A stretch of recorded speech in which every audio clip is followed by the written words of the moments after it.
It was the night of October 30th, and there was a knock on our door. Adam had been in a serious car accident. I thought that we were being told that your son's going to die. We learned that he was going to be flown to Harborview Medical Center. And the doctor who was the head that day, he looked at us and he said, "This is very bad."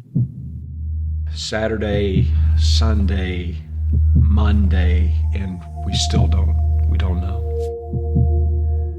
When people have had a serious illness, especially if it's sudden or unexpected, it's as if somebody says, you're going on a journey and you don't know where you're going, but it's going to be treacherous, and along the way, one of your loved ones might die. We were faced with a situation of whether or not to put the trach in and to have the feeding tube put in. And for us, it was an agonizing decision to know whether we were going to prolong his life in that state. And is that what Adam wanted? Patients and families are faced with more choices than they ever had before, and more decisions than they ever had before. And when you have a serious illness, all those choices and decisions feel like life or death decisions. And so people need guidance in figuring out how to work their way through them. We have really focused on developing marvelous treatments and technologies to sustain life, to prolong life, and that's wonderful. But our treatments and technologies have gotten so advanced that sometimes we wind up using those technologies in situations where that's really not what's in the patient's best interest or what patients really want if they really understand all the things that are going on. Palliative care is a kind of specialty care that helps optimize the quality of life for patients with a serious illness and their families. I had heard the word before, but I had always associated it with end-of-life decisions, which really made me anxious. The most common misconception about palliative care is that it's the same as end-of-life care.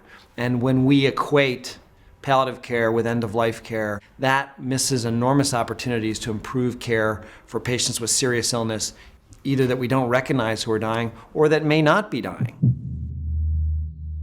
Over the next week or two, Adam still remained very sick, and he really wasn't making any significant improvements. And Mark and Alice really started to question their decision to move forward. I leaned down and I whispered to Adam that if it was just too hard to come back, it was okay to go.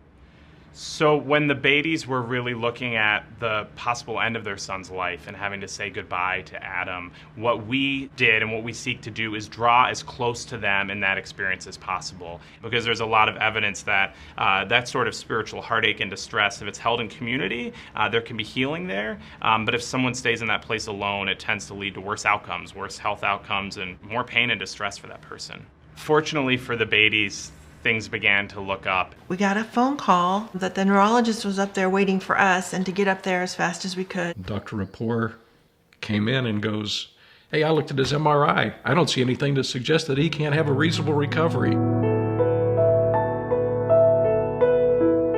Stu always said that his patients were his best teachers, and he had one story in particular that he liked to tell. You can tell how many years ago it was because it was when hospitals had windows that opened. The patient had tried to jump out of the window. She was in so much pain, she just decided she couldn't take it anymore. And he sat down and said to her, "You know, I haven't been listening to you, but I'm here now." Dr. Stuart Farber really founded the palliative care service at UW Medical Center in 2005 and built that program to be a world-class palliative care service. That program that he built has been a flagship for our palliative care services at UW Medicine. Palliative care includes physicians, nurses, social workers, spiritual care providers, and others, a team of people who provide care for patients with serious illness and for their families as well. So our center is very focused on building our clinical programs to ensure that every patient with a serious illness has access to palliative care.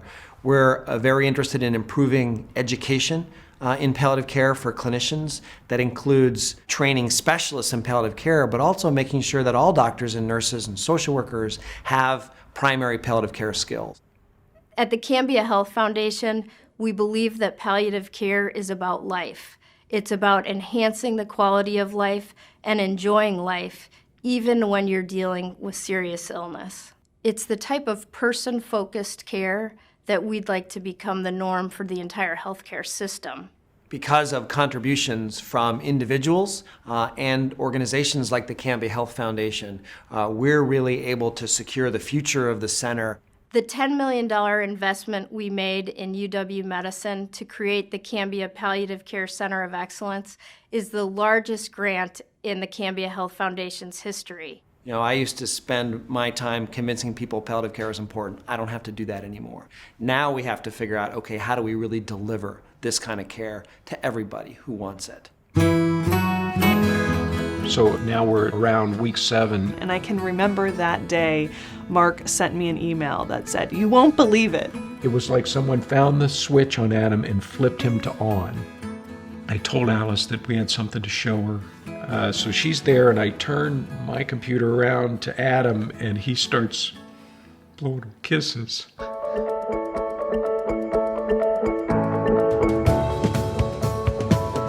Things were going to get better.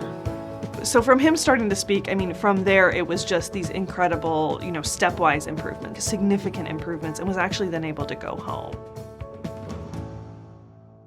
The day I came home was a relief that I can sleep in my own bed and have my dog sleep with me.